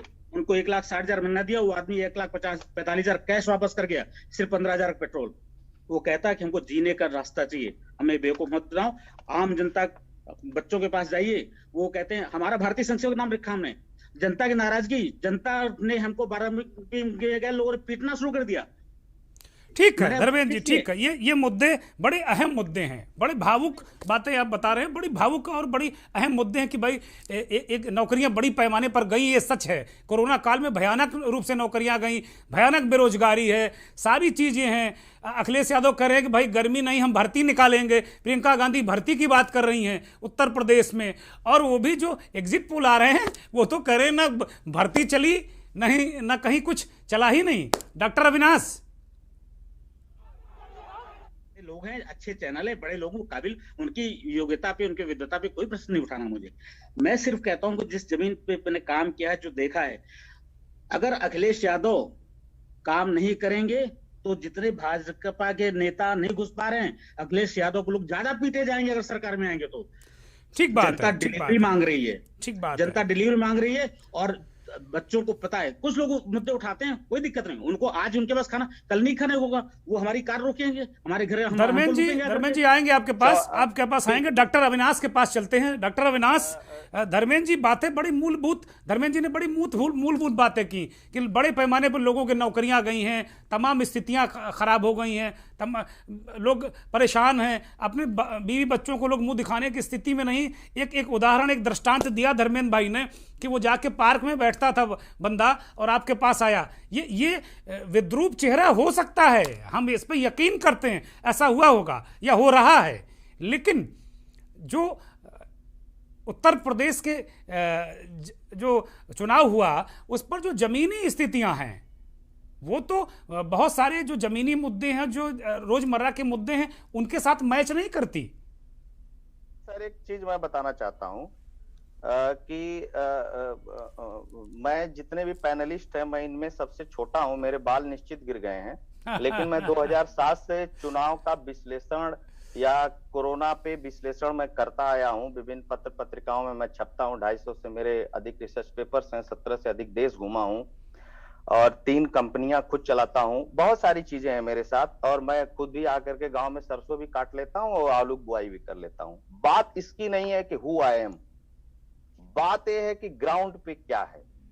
मुझको बहुत सारे लोग कह सकते हैं कि मैं प्रो भाजपाई हूं, बहुत सारे लोग कह सकते हैं कि मैं प्रो कांग्रेसी हूं, क्योंकि इस उत्तर प्रदेश में, इस भारत की राजनीति में 1951 से चुनाव चल रहा है साहब। 2 साल तक चुनाव चला। बहुत लोगों को नहीं पता होगा कि एक एक सीट पे 3-3 विधायक चुने जाते थे, उसका कॉम्बिनेशन नहीं पता होगा। मैं बता दूं, इस देश में 57 टाइप का चुनाव होता है। बहुत सारे लोग बैठे हुए, मैं किसी की विद्वता पे क्वेश्चन नहीं उठाता हूं, लेकिन मैं अगर पूछ लूं कि कैसे एमएलसी का चुनाव उत्तर प्रदेश में 100 सीटों पे होता है, तो लोग नहीं बता पाएंगे, एक्यूरेट नहीं बता पाएंगे। मैं इस बात की गारंटी लेता हूं। मैं चुनाव ही नहीं, मैं डेटा एक्सपर्ट हूं साहब। मैं वह बात बता रहा हूं जो बात हो सकता है कि अभी प्रो भाजपाई लगेगी, लेकिन जब मैंने कहा था कि बंगाल नहीं जीतेगी भारतीय जनता पार्टी, तो भाजपा वाले मुझको गरियाते थे कि कैसा एनालिस्ट है जो कहता है भाजपा नहीं जीतेगी। जब मैंने कहा था कि राजस्थान में जीतने जा रही है कांग्रेस, तो ये सब गाली देते थे। 1-2-3 पॉइंट की और बात नहीं। उत्तर प्रदेश में जानते हैं क्यों कंफ्यूज हैं सारे लोग? उत्तर प्रदेश में कंफ्यूज ये है कि 50 साल से किसी ने रिपीट सरकार नहीं देखी है। आज के ठीक 32 साल पहले जब एनडी तिवारी की सरकार 1989 में गई, उसके बाद कोई भी सरकार उत्तर प्रदेश में रिपीट नहीं हुई। पहली बात, उस समय का अगर 18 साल का वोटर आज वोट दे रहा होगा तो उसकी एज कम से कम 50 साल होगी। तो मतलब एक चेतना वाली पीढ़ी जो है, जिसने देखा है दुनिया को ज्यादा और आजकल के टेक्नोलॉजी के युग में जो जुड़ा हुआ है, उसने देखा ही नहीं कभी रिपीट की सरकार। कांग्रेस की बात से मैं सहमत हूं कि कांग्रेस नीचे पिच नहीं दिखा पाई। कांग्रेस कैसे पिच दिखाती? हमने कभी कांग्रेस को देखा ही नहीं है सत्ता चलाते हुए। हमने केंद्र में सत्ता चलाते हुए तो देखा है, लेकिन वो भी फुल फ्लैश कांग्रेस पार्टी की सत्ता चलाते हुए नहीं देखा है। 2-3 चीजें बेलाल जी ने बहुत सारे क्वेश्चंस किए, अगर उस पर मैं एक एक करके जवाब देने लगूं तो बहुत लंबा हो जाएगा, हालांकि वो डिबेट से भी हट जाएगा। मैं 2 बातें अभी भी बता रहा हूं उत्तर प्रदेश की राजनीति में। आप ग्राउंड पे जाइए, अनबायस्ड होकर के जाइए, ठीक है। जो धमकियां देना शुरू किए कैराना से, और वो कैराना से गाजीपुर तक ओम प्रकाश सिंह ने जो धमकियां दी समाजवादी पार्टी की, वह उस छवि के साथ इंक्लूड करके बम फोड़ी है पब्लिक के बीच में। लोगों ने कहना शुरू किया, चाहे चौहान साहब, मैं अगर कहूंगा तो अभी कोई कह देगा कि ये भाजपा ही है। लोगों ने कहना शुरू किया कि अभी सरकार नहीं बनी, इनकी हरकतें देख लो। यह मौका क्यों दिया आपने? परसेप्शन तो भाजपाइयों ने बनाया महाराज, परसेप्शन तो भाजपाइयों ने बनाया और अखिलेश यादव परसेप्शन तो उन्होंने बनाया जी। बूथ अध्यक्ष किसके पास सबसे ज्यादा उत्तर प्रदेश में? भाजपा के पास। पन्ना प्रमुख इन्होंने बनाया, शक्ति केंद्र इन्होंने बनाया, मंडल प्रभारी इन्होंने बना रखे हैं। उस मंडल प्रभारी के बाद विधानसभा प्रभारी वो बाहर से लेकर के आए हुए हैं। उस विधानसभा प्रभारी के बाद इन्होंने सोशल मीडिया प्रभारी विधानसभा बना रखा है। सोशल मीडिया, तो आप जब संगठन होता है ना, तो जब बात ऊपर से चलती है तो संगठन नीचे फैला लेता है। आप उस संगठन को नहीं अगर बना पाए और उस संगठन को नहीं चीजें कर पाए, अगर उस संगठन को एक्सप्रेड नहीं कर पाए। देखिए चुनाव ऐसा है, देखिए भाई, राजनीति में कुछ लोग सोचते हैं कि किताबी और धार्मिक बातें चलेंगी, नेता नेतागिरी करेगा, पत्रकार पत्रकारिता करेगा, इंजीनियर इंजीनियरिंग करेगा। और भारत की राजनीति की यह सच्चाई है 1951 से अब तक कि नेता के ऊपर एक छवि है कि नेता झूठ बोलता है। ठीक है, क्या नेता कोई लड़ने आता है कि सारे लोग मिलकर के क्यों नेताओं को झूठा बहुत बता रहे हैं? नहीं लड़ने आता है आपसे। आप बताते हैं उसको कि आपने ये वादा पूरा नहीं किया, आपने ये वादा पूरा नहीं किया, आपने वो वादा पूरा नहीं किया। आपका डेटा क्या कहता है? हिंदुत्व का मुद्दा चला और क्या भारतीय जनता पार्टी की सरकार आ रही? फाइनल कमेंट की तरफ जा रहे हैं। अब बहुत लंबी चर्चा हो गई, काफी चर्चा हो गई।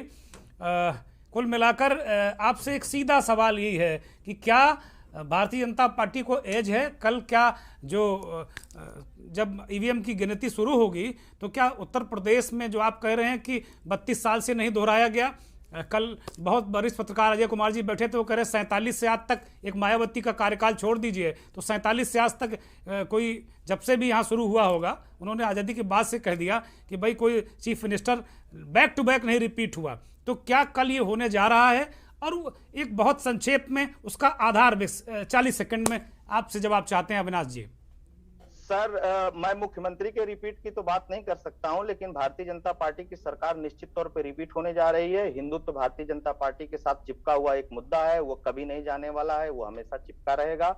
उसको भाजपा छुड़ाने की भी कोशिश करेगी तो नहीं छूटने वाला है, क्योंकि विपक्षी उसको छूटने नहीं देंगे। उसके साथ अगर आप पिच की बात करेंगे तो उसपे एक मुद्दा बिजली का है, वो स्क्वायर कट है, उसपे तो एक सुरक्षा का मुद्दा है, तो वो फ्लिप है, तो कहीं गुगली है, तो कहीं स्पिन है, वो सारा क्रिकेट के सारे फॉर्मेट उसमें भारतीय जनता पार्टी ने अपनी पिच पे उसको पिरोया, पिरो करके जनता के बीच में डाला।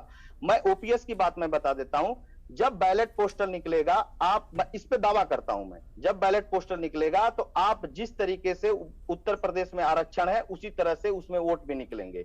आप अगर 12 लाख कर्मचारी हैं तो आप मान करके चलिए 2.5 से 3 लाख बसपा को वोट मिलेगा उसमें से, ठीक है ना। 27% आरक्षण के साथ 25% कम से कम अखिलेश यादव को डायरेक्ट मिलेगा। और निश्चित तौर पे ओल्ड पेंशन स्कीम मुद्दे ने छेड़ा है, लेकिन 12 लाख लोग हैं, आप इसको वोट में कन्वर्ट कर लीजिए, एक परिवार में 4 वोट तो 50 लाख, 14.5 करोड़ वोटर्स हैं उत्तर प्रदेश में। और 14.5 करोड़ वोटर में से अगर आप 50 करोड़ वोटर को प्रभावित करते हैं या किसी तरीके से कोई बात कहते हैं और चाहते हैं कि वो पूरा का पूरा मुझको मिल जाए, तो यह संभव नहीं है। उस पे आपने खेला बहुत अच्छा किया, लोगों ने उस पे बात की, तो जो भाजपा का वोटर था उसने कहा, जो भाजपा का सरकारी कर्मचारी वोटर था उसने कहा कि ओल्ड पेंशन स्कीम तो 30 तक मिलने वाली है, लड़ झगड़ के इनसे ले लेंगे लेकिन सरकार नहीं बदलेंगे। ठीक बात है, ठीक बात है, बहुत बड़ी बात। अभिरंजन जी फाइनल कमेंट की तरफ बढ़ रहे हैं हम लोग। अविनाश सिंह कह रहे हैं कि भाई जो कर्मचारी वगैरह लड़ झगड़ कर इनसे ले लेंगे लेकिन अब सरकार नहीं बदलेंगे, इतना तिलिस्म है क्या? फाइनल कमेंट आपका। एक दो चीजें कहता हूं, फिर अविनाश जी की बात पे भी आऊंगा। देखो, कुछ चीजों को ना बारीकी से समझने की जरूरत होती है। बात हिंदुत्व की हो रही है अगर, तो मेरा ये कहना है कि लाभार्थी वर्ग की बात कर रहे हैं कि योजनाओं का लाभ पहुंचा और इसके कारण बीजेपी को लाभ मिल रहा है। ये योजनाओं का लाभ कोई हिंदू मुस्लिम देखकर थोड़े दिया जा रहा है नीचे, वो तो मुस्लिम कम्युनिटी को भी मिल रहा है। विकास होता है, सड़क बनती है तो मुस्लिम कम्युनिटी भी उस सड़क पे चलती है, बिजली पानी हर चीज मुस्लिम कम्युनिटी को भी मिलता है। आखिर ये Muslim community Bharatiya Janata party को वोट क्यों नहीं देती है? Bharatiya Janata party Muslim community को टिकट क्यों नहीं देती है, या इक्का दुक्का टिकट क्यों देती है, या सिंबॉलिक रूप से अपने मंत्रिमंडल में 1 या 2 मंत्री क्यों रखती है? तो कहीं ना कहीं इसके इन सब के पीछे जो हिंदुत्व की राजनीति है वो है। अब लाभ ले रहे मुसलमान भी, 3 तलाक से मुस्लिम बहनों को कितना फायदा हुआ है, वो उनके फेवर में वो कानून था। लेकिन इन सारी चीजों के बावजूद आज हिजाब की बात हो रही है, मुस्लिम महिलाओं को बुर्के से हिजाब से आजादी दिलाने की अगर बात हो रही है तो ये तो उनके फेवर में है। लेकिन इसके बावजूद Muslim community Bharatiya Janata party को वोट क्यों नहीं देती है? क्योंकि उसको पता है, उसको ये लगता है, उसका ये परसेप्शन है कि ये हिंदू पार्टी है, ये एंटी मुस्लिम पार्टी है। तो इसलिए आप इस बात को समझिए। दूसरी चीज क्या है कि भारत जो है ना बहुत विशाल देश है, हर जमीन पर हर पौधा हर वक्त नहीं उगता है। तमिलनाडु जैसे राज्य हैं जहां पर अभी भारतीय जनता पार्टी का पेनिट्रेशन नहीं है, पश्चिम बंगाल जैसे राज्य में आप भारतीय जनता पार्टी के पेड़ को बढ़ते हुए अभी आप देख रहे हैं। पहले 20 डाला, फिर आपने थोड़ा सा बड़ा होते हुए देखा, अभी 77 सीटें लाई थी। अगले चुनाव में फिर बात करेंगे। भारत में भी क्या हुआ कि 89 से, जब मैं बार बार बात कर रहा हूं, तो 89 से लगातार आप इस वृक्ष को कमोबेश जो है बढ़ते हुए देख रहे हैं, लगातार बढ़ते हुए आप देख रहे हैं। बीच में कोई पतझड़ रहा होगा, कुछ पत्ते झड़ गए होंगे बीच के कालखंड में, लेकिन फिर से वो पत्ते हरे हो गए और पेड़ जो है ये बढ़ता हुआ आपको दिखाई दे रहा है। तो इन चीजों को समझना पड़ेगा। हर राज्य की अपनी राजनीतिक परिस्थितियां होती है, हर राज्य की अपनी राजनीतिक जमीन होती है।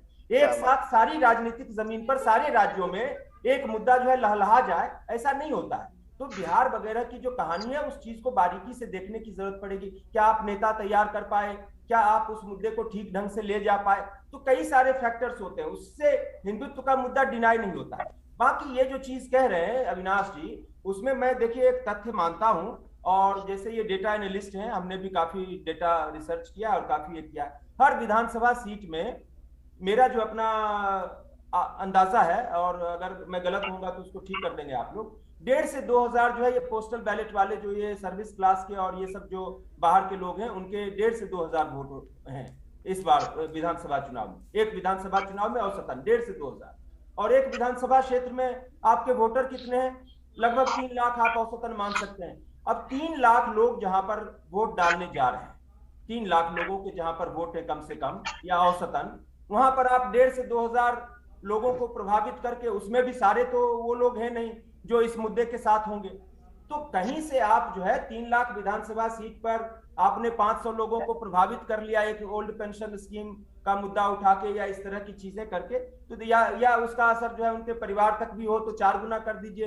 500 का 4 गुना 2,000 हो गया। थोड़ा और कर लीजिए, सोसाइटी में भी होगा तो 2,000 को आप 5,000 कर लीजिए।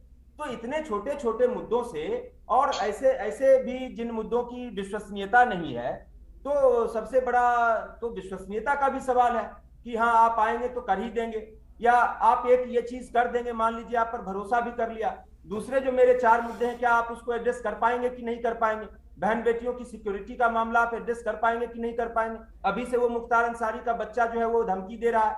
तो अब ये सारी चीजें जो जब वोटरों के अवचेतन में चली जाती हैं, तो उसका उन सारी चीजों का रिफ्लेक्शन होता है। फिर किसी एक पेंशन स्कीम के सहारे कोई पार्टी बैतरनी पार नहीं कर सकती है अगर दूसरे मुद्दों पर उसकी क्रेडिबिलिटी उस तरह से नहीं बन पाई है। तो ये देखो बड़ा एक कॉम्प्लेक्स चुनाव है। इतना सब कुछ कहने के बावजूद मैं ये जरूर कहता हूं कि उत्तर प्रदेश बड़ा एक कॉम्प्लेक्स स्टेट है, बहुत, इतने पश्चिम से लेकर पूरब तक इतना विस्तृत है ये, और इतनी तरह की आबादियां वहां पर रहती हैं, इतने तरह के मुद्दे हैं, इतनी तरह की संस्कृतियां हैं, इतनी तरह की बोलियां हैं, हर इलाके की बोली अलग है, हर इलाके की संस्कृति अलग है, तो मुद्दे भी बदलते हैं।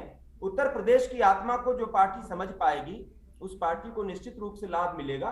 समाजवादी पार्टी को नुकसान इसलिए हो रहा है क्योंकि वो उत्तर प्रदेश की में इंक्लूसिव पॉलिटिक्स नहीं कर पा रही है। वो एक खास पॉकेट को लेकर पिछले कई साल से, दशक से पॉलिटिक्स करती जा रही है, या मैं कह सकता हूं कि उस पर टैग लग गया है। उस टैग को तोड़ने के लिए अखिलेश यादव ने कोई काम नहीं किया, इसके बावजूद कि वो प्रोग्रेसिव लीडर हैं, विनम्र हैं, विजनरी हैं, और मैं इस नाते उनकी बड़ी इज्जत भी करता हूं, सम्मान भी करता हूं। लेकिन आपको ग्राउंड रियलिटी और जनता की इच्छाओं को, आकांक्षाओं को, सारी चीजों को समझना पड़ेगा। और जो आपकी अपोजिशन पार्टी है उसके मुद्दों की काट में आपको अपने मुद्दे तैयार करने पड़ेंगे।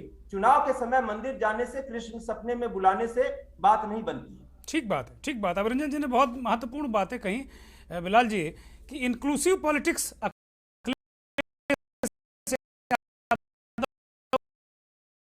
करनी होगी,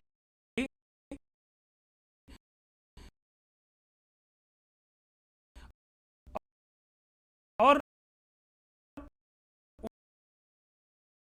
उनको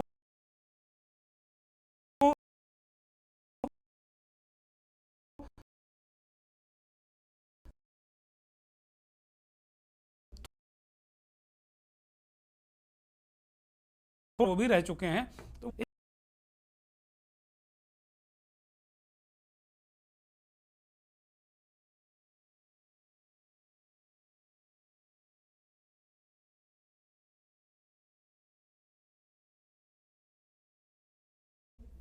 नहीं, आप अपनी बात पूरी करिए।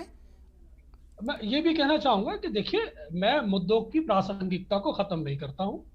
मैंने भारतीय जनता पार्टी के पक्ष में जिन मुद्दों का शेड्स था उनको भी ऑब्जेक्टिवली आपके सामने रखा, और समाजवादी पार्टी गठबंधन के पक्ष में जो मुद्दे काम कर रहे थे उनको भी ऑब्जेक्टिवली रखा।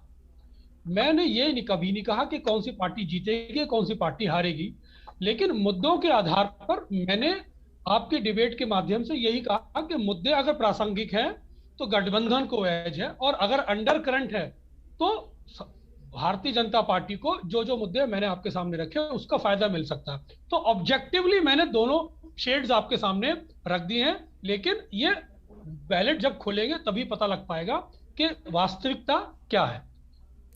बहुत बहुत धन्यवाद आप सभी मेहमानों का, बहुत धन्यवाद, बहुत शुक्रिया। बहुत अमूल्य और थोड़ा ज़्यादा समय हमने आप लोगों से ले लिया, माफ़ी के साथ कि जितना हमने कहा था उससे थोड़ा ज़्यादा समय लिया।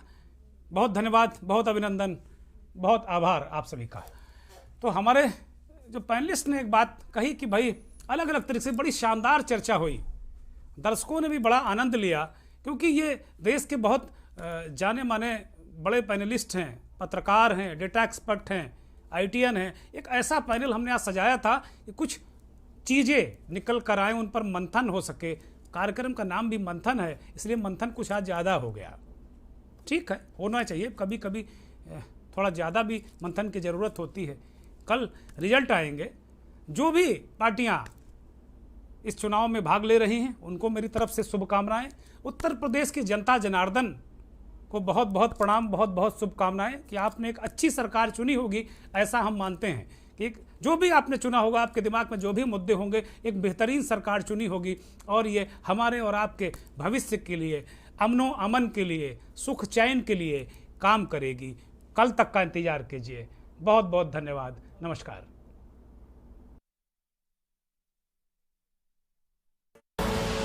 आप देख रहे हैं के न्यूज, खबरों का सारथी। स्वाद नहीं